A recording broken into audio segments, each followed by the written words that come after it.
Hello mga ka-hooper! This is Rainbow Hooper. So paano ako makakapag-basketball niyan kung ganyan yung aking sitwasyon ngayon?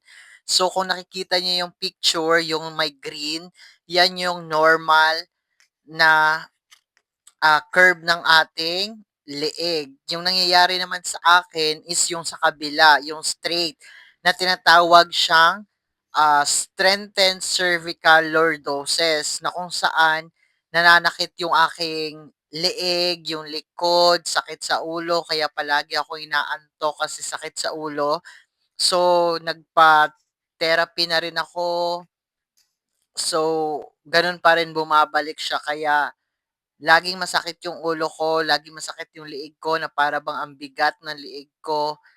Basta hirap akong gumalaw kaya nahihirapan na rin akong siyempre magba-basketball pa ba 'pag ganyan. So, ayan, kasi way back 2013 nangyari na nabagsakan ng kahoy yung likod ko, yung leeg ko. Tapos after 12 years nararamdaman ko na yung sakit.